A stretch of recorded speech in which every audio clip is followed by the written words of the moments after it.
Hey everyone, welcome to Logan's Mosh Pit. Glad to have you here. Do me a favor and please subscribe if you haven't already. Ready, set, read. It is time for a new episode of Rock and Read. Today we'll continue our journey through Heavier Than Heaven, the Kurt Cobain biography by Charles R. Cross. We're on Chapter 4. Chapter 4 is fascinating to the core. Chapter 4 is called Art. Let's see what happens. It was at his own insistence that in March 1982, Kurt left 413 Fleet Street and his father and stepmother's care. Kurt would spend the next few years bouncing around the metaphorical wilderness of Gray's Harbor. Though he'd make 2 stops that were a year in length over the next 4 years, he would live in 10 different houses with 10 different families. Not one of them would feel like home. His first stop was the familiar turf of his paternal grandparents' trailer outside Montesino. From there, he could take the bus into Mont each morning, which allowed him to stay in the same school and class. But even his classmates knew the transition was hard. At his grandparents', he had the sympathetic ear of his beloved Iris, and there were moments when he and Leland shared closeness, but he spent much of his time by himself. It was yet another step toward a larger, profound loneliness. One day he helped his grandfather construct a dollhouse for Iris's birthday. Kurt assisted by methodically stapling miniature cedar shingles on the roof of the structure. With wood that was left over, Kurt built a crude chess set. He began by drawing the shapes of the pieces on the wood and then laboriously whittling them with a knife. Halfway through the process, his grandfather showed Kurt how to operate the jigsaw, then left the 15-year-old to his own devices while watching from the door. The boy would look up at his grandfather for approval, and Leland would tell him, "Kurt, you're doing good." But Leland was not always so kind with his words, and Kurt found himself back in the same father-son dynamic he'd experienced with Don. Leland was quick to pepper his decrees to Kurt with criticism. In Leland's defense, Kurt could truly be a pain. As his teenage years began, he constantly tested his limits, and with so many different paternal figures, and none with ultimate authority over him, he eventually wore out his elders.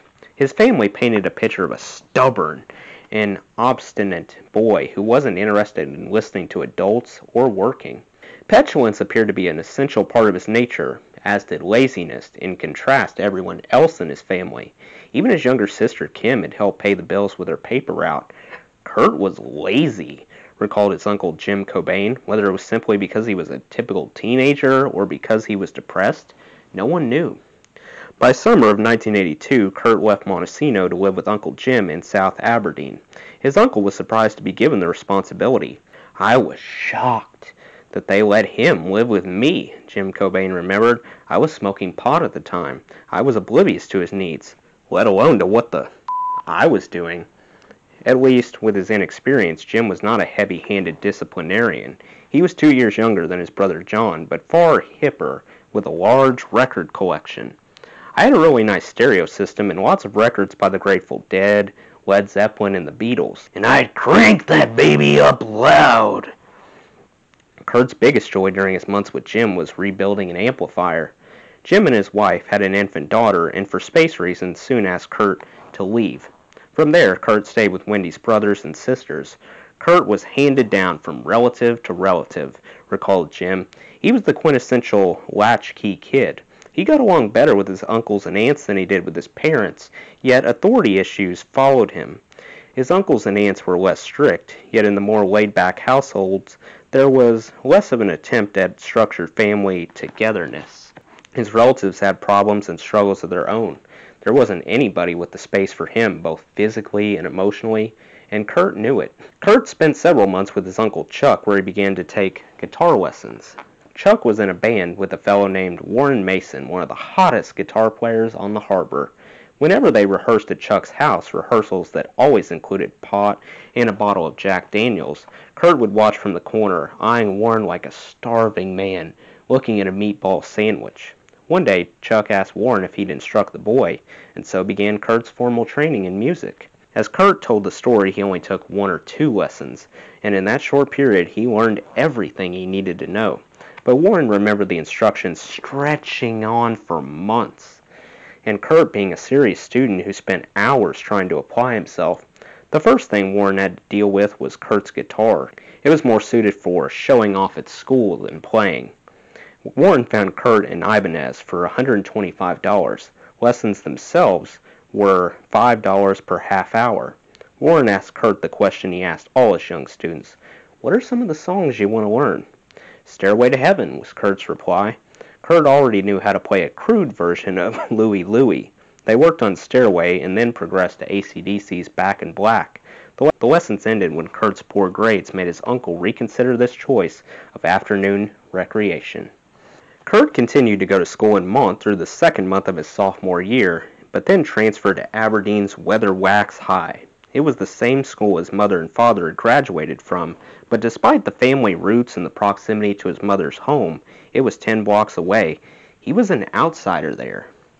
Built in 1906, Weatherwax stretched over 3 city blocks with 5 separate buildings, and Kurt's class had 300 students, 3 times as large as Mont. In Aberdeen, Kurt found himself in a school with 4 factions: stoners, jocks, preppies, and nerds. And he initially fit into none of them. Aberdeen was full of cliques, observed Rick Miller, another Mont boy who transferred to Weatherwax. Neither one of us really knew anyone. Even though Aberdeen was Hicksville compared to Seattle, it was still a major step up from Mont. We could never figure out where we fit in. Changing schools as a sophomore would have been difficult for most well-adjusted teenagers. It was torturous for Kurt. While he had been popular in Mont, a preppy in his Izod shirts, a jock because of his involvement in sports, in Aberdeen he was an outsider. He kept up with his friends in Mont, but despite the fact that he saw his buddies nearly every weekend, his sense of loneliness increased. His athletic skills weren't sufficient to gain him notoriety in a large school, so he dropped out of sports. Combined with his own self-doubt from his fractured family and nomadic lifestyle, his retreat from the world continued. Later, Kurt would tell repeated tales of being beaten up in Aberdeen and of the constant abuse he suffered at the hands of high school kids. Yet his classmates at Weatherwax don't remember any such incidents. He exaggerated the emotional isolation he felt into phantom tales of physical violence. There was at least one redeeming grace to his studies. Weatherwax had an excellent art program, and in this one class Kurt continued to excel. His teacher, Bob Hunter, found him an extraordinary student. He had both the ability to draw coupled with great imagination. Hunter allowed his students to listen to the radio while they worked. He was an artist and musician himself and encouraged them to be creative. To Kurt, he was the ideal teacher, and like Mr. Cano before him, he proved to be one of the few adult role models the boy could look up to. That first year at Weatherwax, Kurt took commercial art and basic art, 5th and 6th periods. These 2 50-minute classes, scheduled right after lunch, were the one time that he was certain to be in school each day. His skill impressed Hunter and at times shocked his classmates. For a caricature assignment, Kurt drew Michael Jackson with one gloved hand in the air and the other holding his crotch. During another lesson, the class was asked to show an object as it developed. Kurt depicted a sperm turning into an embryo. His drawing skills were exemplary, but his twisted mind was what drew the attention of his classmates. That sperm was a shock to all of us, recalled classmate Teresa Van Camp. It was such a different mental attitude. People began to talk about him, wondering, what does he think of? When Hunter told Kurt the Michael Jackson illustration might not be appropriate to display in the school halls, he instead drew an unflattering illustration of Ronald Reagan with a raisin-like face. Kurt had always drawn obsessively, but now, with the encouragement of Hunter, he began to imagine himself as an artist. His scribbles became part of his education. He was adept at cartooning, and in this way he first began to learn the art of storytelling. One recurrent cartoon from this period was The Adventures of Jimmy, the Prairie Belt Sausage Boy, named after a canned meat product. These tales documented the painful childhood of Jimmy, a thinly veiled Kurt who was forced to endure strict parents. One full-color multi-panel edition, not so subtly, told the story of Kurt's conflicts with his father. In the first panel, the father figure lectures Jimmy. "This oil is dirty. I can smell the gas in it. Get me a 9mm wrench, you lousy little creep. If you're gonna live here, you're gonna live by my rules, and they are as serious as my mustache. Honesty, loyalty, dedication, honor, valor, strict discipline, God and country, that's what makes America. No one. Another panel shows a mother shouting, I'm giving birth to your son and aborting your daughter. PTA meeting at 7. Pottery class 2:30. Beef stroganoff. Dog to vet 3:30. Laundry. Yes. Honey, it feels so good in the... I love you. It's unclear whether the mother in the cartoon is meant to be Jenny or Wendy, but the decision to attend Weatherwax had also entailed moving back in with his mother at 1210 East 1st Street. This was as close to a permanent home as Kurt had, since his upstairs room had remained untouched, a shrine to earlier days within the nuclear family. He'd spent weekends here on and off, continuing to decorate the walls with band posters, many of them now hand-drawn. Of course, the best part of his room and his life was his guitar. Wendy's house was emptier than the other stops during those years, allowing him to practice without distraction, but the domestic front was only slightly improved. His mom had finally freed herself of Frank Furnich, yet Kurt and Wendy were still fighting. Wendy was a very different mom from the one Kurt had left 6 years previously. She was now 35 years old, but she was dating younger men and going through a stage that can only be described as the kind of midlife crisis typically associated with recently divorced men. She was drinking a lot and had become a regular at Aberdeen's many taverns, one of the main reasons Kurt wasn't immediately deposited back in her care after he left Dawn. That year she began casually dating 22-year-old Mike Medak. During the first few months they saw each other. Wendy didn't even mention to Medak she had kids. Mostly she stayed at his house and he didn't see her children until several months into their relationship. It was like she was a single woman, he recalled. It wasn't like we were waiting around Friday night for the babysitter. It was as if there were no kids. Dating Wendy wasn't all that different from dating a 22-year-old. We'd go out on the nearest tavern or dance hall, and we'd party. Wendy complained how Furnich had broken her arm, how she struggled financially, and about Dawn's distance. One of the few stories she told about Kurt was how at 5 he had walked into the living room sporting a hard-on in front of Dawn and a bunch of his friends. Dawn was embarrassed and carried his son out of the room. The incident would become family legend. It still gave Wendy a chuckle to tell it. As a 22-year-old dating a 35-year-old, Medak was in the relationship mostly for physical reasons. To him, Wendy was an attractive older woman, an ideal date if you weren't looking for commitment. Even 15-year-old Kurt could sense this, and he was quick to judge. Kurt discussed his mom's dates with his friends, and his words were harsh, though they didn't touch upon the psychological conflict he must have felt at seeing his mother take a lover who was only 7 years older than he. He said he hated his mom, that he thought she was a... remembered John Fields. He didn't agree with her lifestyle. He didn't like her at all, and he'd talk about running away. Kurt would vacate the house if she was there, since she'd yell at him a lot. Wendy's siblings remembered being concerned about her drinking, but because their family communication style was non-confrontational, it was rarely discussed. His mother's attractiveness also proved to be an embarrassment for Kurt. All his friends had crushes on her, and Wendy's habit of sunbathing in a bikini in the backyard had them peeking through the fence. When friends would spend the night, they would joke how if there wasn't enough room, they would gladly agree to sleep with Wendy. Kurt would punch anyone who made this joke, and he did a lot of punching. Wendy also seemed attractive to these young boys because she would occasionally purchase alcohol for them. Kurt's mom bought us booze a couple of times, remembered Mike Barlett. It was with the understanding that we would drink it at the house. Once Wendy paid for beer for the kids and let them watch a video of Pink Floyd's The Wall. One time a few of us were spending the night there, said Trevor Briggs, and we talked his mom into buying us a fifth of tequila. We got drunk and went out walking.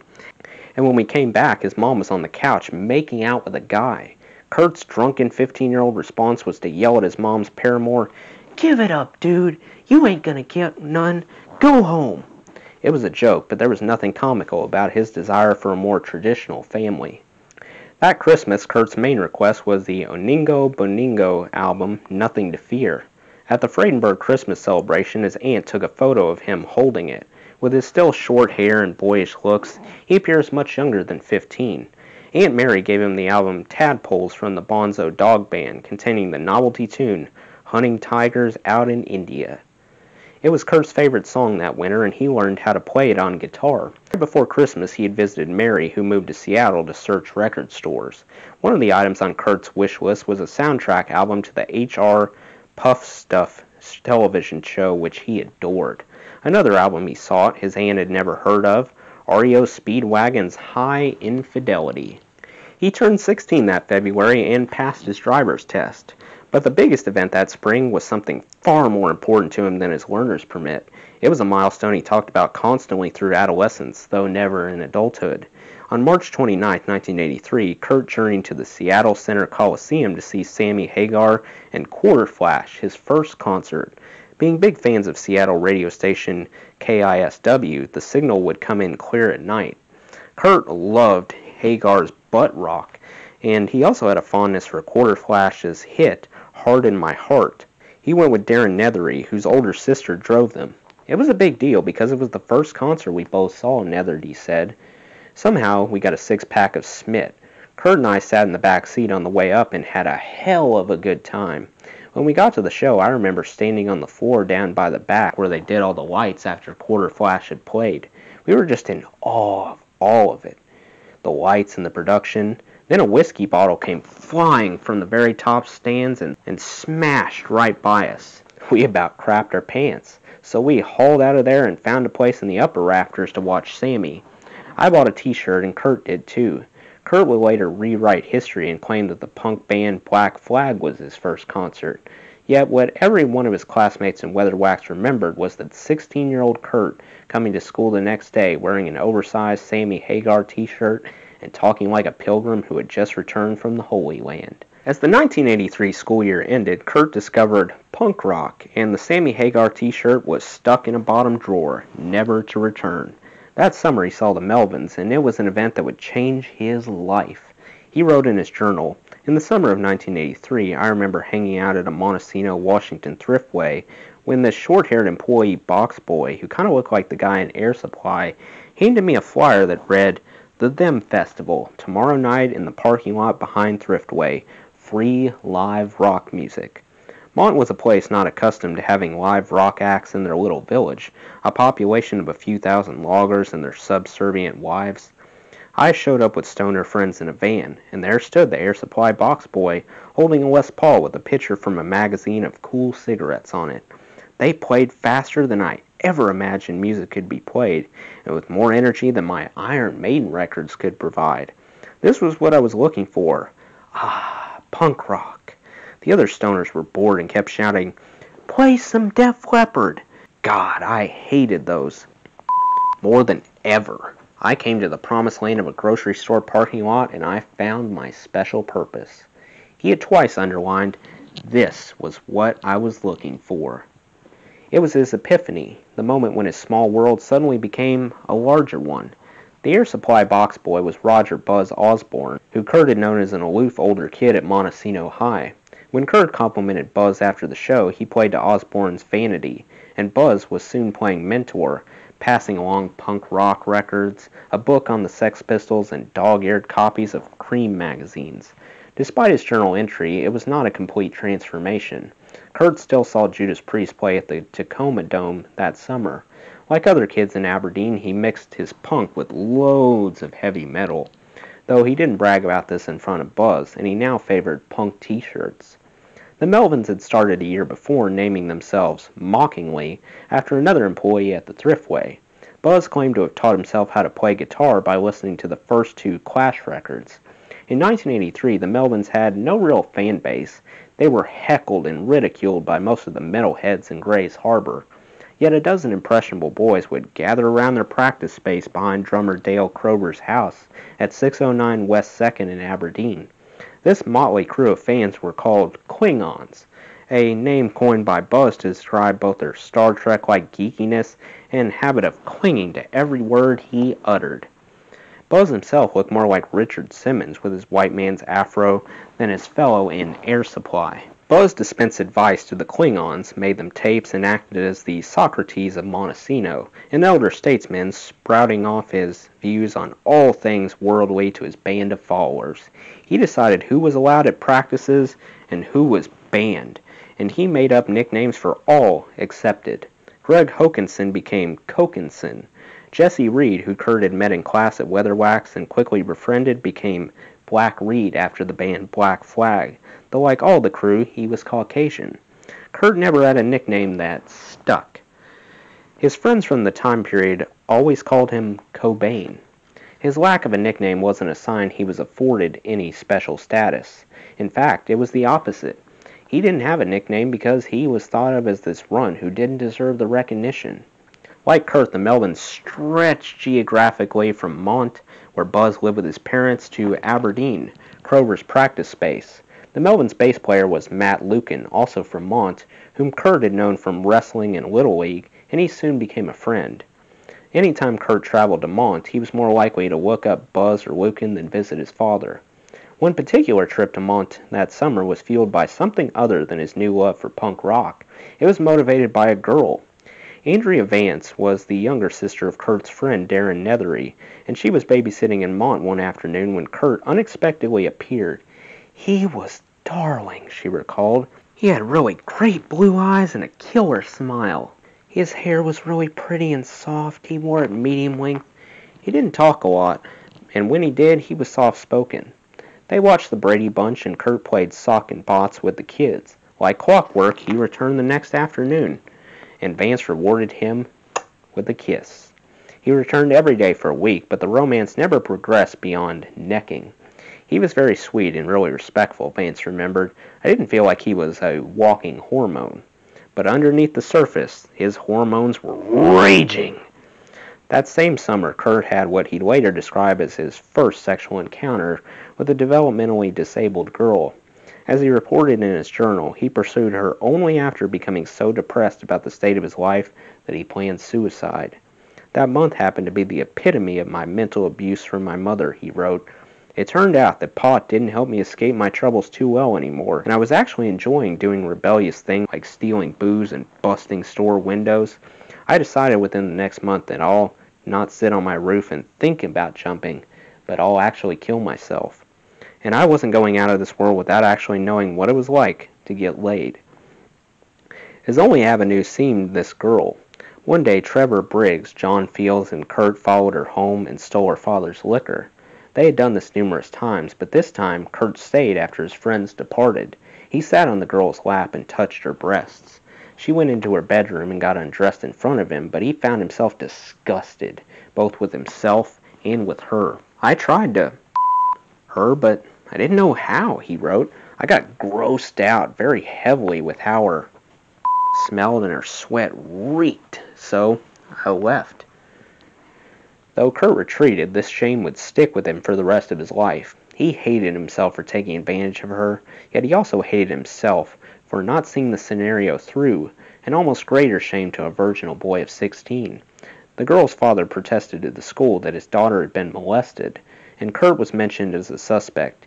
He wrote in his journal that only a bit of serendipity saved him from prosecution. They came with the yearbook and were going to have her pick me out, but she couldn't because I didn't show up for pictures that year. He claimed he was taken to the Montesino police station and interrogated, but escaped conviction because the girl was over 18 and not mentally disabled by legal statutes. Back in Aberdeen, Kurt began his junior year at Weatherwax by starting up a romantic relationship with 15-year-old Jackie Hagera. She lived 2 blocks from his house, and he timed it so they would walk to school together. He was so behind in math, he had been forced to take a freshman math class when they had met. Though many of the kids in the class thought Kurt was weird for being kept behind, Jackie liked his smile. After school one day, he showed her a drawing he'd made of a rock star on a desert island.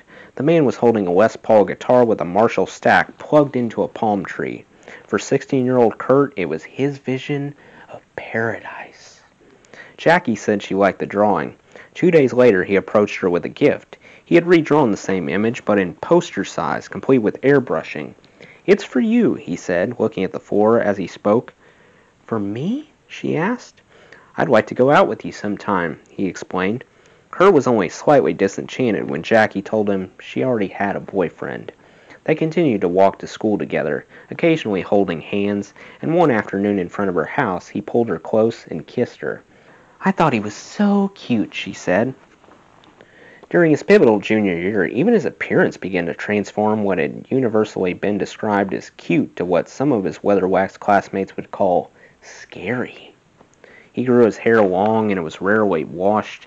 His odd shirts and rugby pullovers were gone, and now he sported homemade t-shirts with the names of punk bands. One he wore frequently read, "Organized Confusion," a slogan he fantasized would be the name of his first band. For outerwear, he always had a trench coat. He wore it year-round, whether it was raining outside or a 90-degree summer day. That fall, Andrea Vance, his Mont's girlfriend from that summer, ran into Kurt at a party and didn't even recognize him. He had on his black trench coat, high-top tennis shoes, and his hair was dyed dark red, she recalled. He didn't look like the same boy. His circle of friends slowly shifted from his Mont pals to Aberdeen buddies, but with both groups their main activity was getting intoxicated in one way or another. When they were unable to raid a paternal liquor stock, they would take advantage of one of Aberdeen's many street people to help them buy beer. Kurt, Jesse, Reed, Greg Hokanson, and Eric and Steve Schillinger developed a regular commerce with a colorful character they dubbed the Fat Man, a hopeless alcoholic who lived in the rundown Morick Hotel with his son Bobby. The Fat Man was willing to buy them alcohol as long as they paid and helped him get to the store. This was a laborious process that in practice looked a bit like a Buster Keaton skit and could take all day. First, said Jesse Reed, we had to push a shopping cart to the Mont. Then we'd go up to his room and we'd get him up. He'd be in his crusty underwear and it stank and there were flies and it was awful. We'd have to help him put on these tent pants. Then we'd have to help him downstairs, and he weighed about 500 pounds. He was too fat to walk all the way to the liquor store, so we'd put him in the car and push him. If we just wanted to drink beer, we'd push him to the grocery store, which thankfully was closer. And all we had to do for him was buy a quart of the cheapest malt liquor.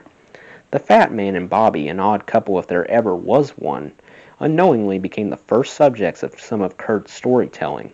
He wrote short stories about them, crafted imaginary songs about their adventures, and sketched them in his journal. His pencil drawing of the Fat Man looked like Ignatius J. Riley, the anti-hero of John Kennedy Toole's A Confederacy of Dunces. Kurt loved nothing more than to imitate Bobby's squeaky voice, eliciting fits of cackling laughter from his friends. His relationship with the Fat Man and Bobby wasn't completely without affection. There was a level of empathy Kurt felt for their seemingly hopeless situation. That year for Christmas, Kurt bought the Fat Man a toaster and a John Denver album at Goodwill. Upon grasping those presents in his giant mitt hands, the Fat Man asked in disbelief, "These are for me?" He started to cry. The Fat Man spent the next few years telling everyone in Aberdeen what a swell fellow Kurt Cobain was. It was a small example of how at times, even in Kurt's shadow world, a sweetness would emerge. With a regular supply of booze from the Fat Man, Kurt continued to abuse alcohol that spring, and his conflicts with his mother increased as a result.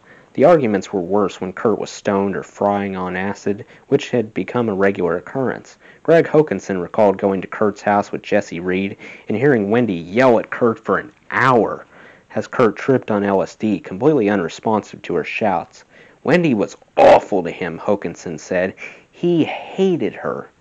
As soon as they could escape, the trio left the house and went to climb the water tower on Think of Me Hill. Jesse and Hokanson made it to the top, but Kurt froze halfway up the ladder. He was too afraid, Hokanson remembered. Kurt never managed to climb the tower. Trevor Briggs recalled one evening at the Cobains where the battle between Kurt and Wendy went on all evening. I think she was a little intoxicated and she came upstairs to his room.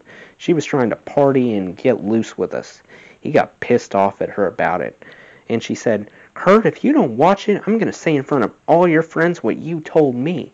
And he loudly yelled, "What are you talking about?"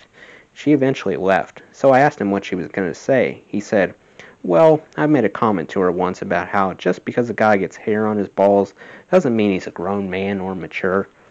This singular issue, having hair on your testicles, was a monumental point of embarrassment for Kurt. His pubic hair arrived later than most boys, and he obsessively inspected his testicles daily, repeatedly watching his friends cross this threshold before him. Pubes, as he called them, were a frequent topic in his journal. "Not enough pubes yet," he wrote. "Lost years, gained ideals, not yet developed." much past the time in which our pubes fail to grow. In gym class, he would dress in a bathroom stall rather than open himself up to the inspection of the boys' locker room. When he was 16, pubes finally appeared, though since his coloring was light, even those weren't as obvious as those of other boys. Around the time Kurt turned 17, Wendy became involved with Pat O'Connor. O'Connor was Wendy's age and earned $52,000 as a longshoreman. His salary was a matter of public record because soon after he and Wendy became involved, Pat was the subject of one of Washington's first polymony lawsuits. It was filed by his ex-girlfriend who had charged he'd convinced her to quit her job at the local nuclear power plant and then dumped her for Wendy. It was a nasty case stretching on for the next 2 years. In court documents, Pat listed his assets as a small house, a few $1,000s in savings, and a gun rack with 3 guns. These guns were oddly to play a role in Kurt's career. Pat's exes prevailed, winning $2,500 in cash, a car, and her attorney fees. Pat moved into Wendy's house that winter. Neither of Wendy's children liked O'Connor, and Kurt grew to hate him. Just as he had with his biological father in Furnish, Kurt made Pat the ridiculed subject of many of his songs and cartoons. And almost from day one, Pat and Wendy had arguments that made the battles between Don and Wendy look mild in comparison. One particular blowout served to provide one of the cornerstones of Kurt's own musical mythology. After a big fight, Wendy went out looking for Pat and found him, according to Kim, cheating on her. He was drunk, as usual. Wendy stormed home in a fit of rage, mumbling about how she might kill Pat. In a panic, she had Kim gather Pat's guns in a big plastic bag. When Pat returned, Wendy declared she was going to murder him. Kurt claimed, in telling the story himself, that Wendy tried to shoot Pat, but couldn't figure out how to load the gun. His sister doesn't recall that twist. Upon Pat's exit, Wendy and Kim dragged a bag of guns 2 blocks from their house to the banks of the Wishkah River. As they pulled the guns along the ground, Wendy kept repeating to herself, "Gotta get rid of these or I'm gonna end up killing him." She tossed them into the water. While Pat and Wendy reconciled the next morning, Kurt quizzed Kim on the location of the guns. With his 13-year-old sister pointing the way, Kurt and his 2 friends fished their rifles out. When Kurt would later tell the story, he said he traded the guns for his first guitar, though he actually had owned a guitar since he was 14. Kurt was never one to let the truth get in the way of a good story. The tale that he pawned his stepfather's guns for his first guitar was simply too good for a storyteller in him to resist. In this one story were all the elements of how he wished to be perceived as an artist, someone who turned swords into punk rock plowshares. In truth, he did pawn the guns, but used the proceeds to acquire a Fender Deluxe amp. The guns in the river incident was just one of many of Wendy and Pat's blowouts. Kurt's technique to avoid these fights, or to avoid becoming the subject of them, since Pat loved nothing better than to lecture Wendy on what should be done with her errant son, was to beat a quick path from the front door to his room. In that way, he was typical of most teenagers, though his entrances and exits came at a furious pace. When he needed to surface for some household task like using the phone or raiding the kitchen, he tried to time his excursions to avoid Pat.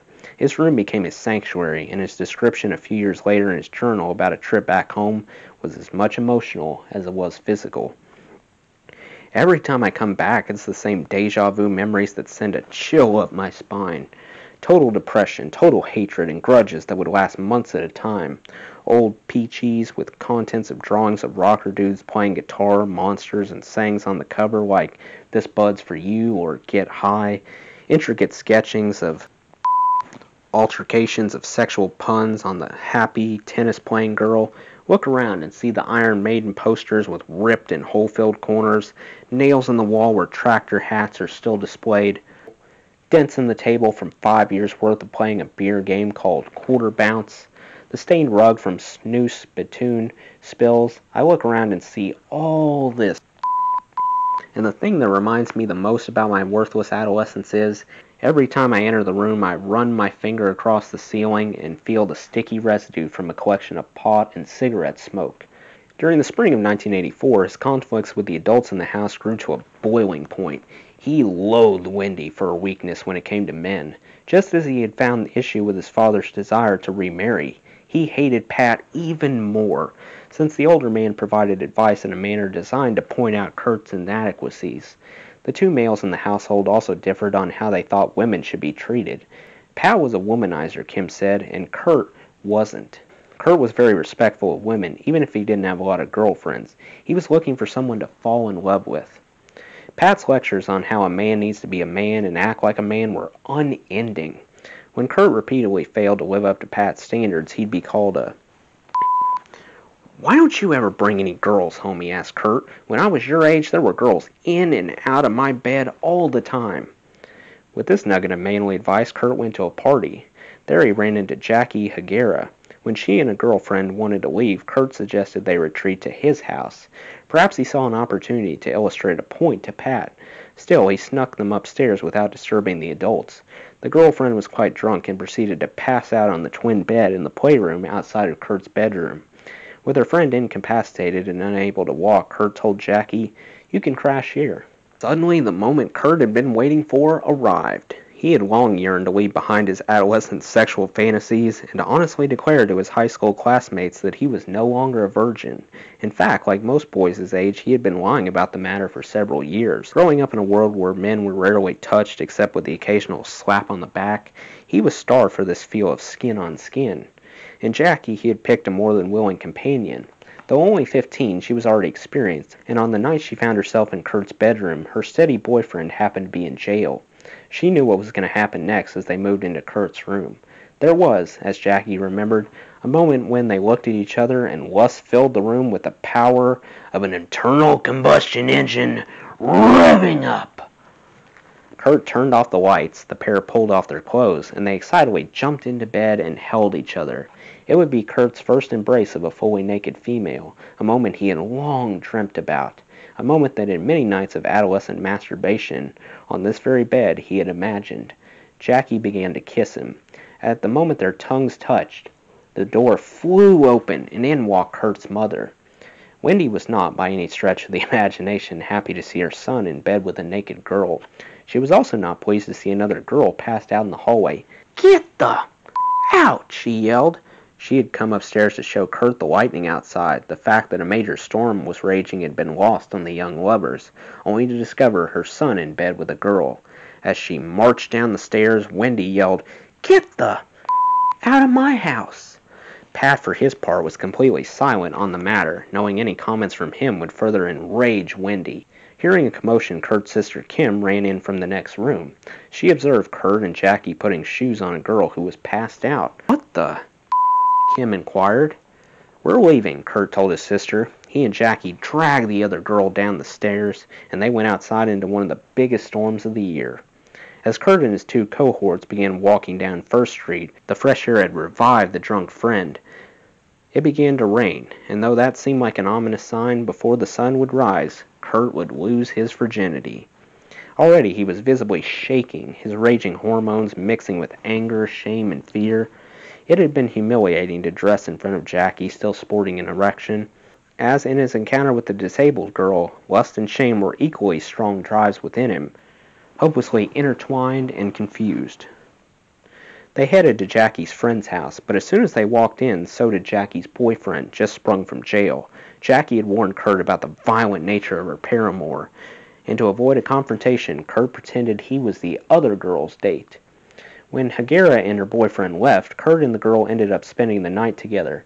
It wasn't the greatest sex, or so she would later tell Jackie, but it was okay, which was all that mattered to Kurt. He had finally walked through that door, the Great Divide, and he was no longer leading a life that was a sexual lie.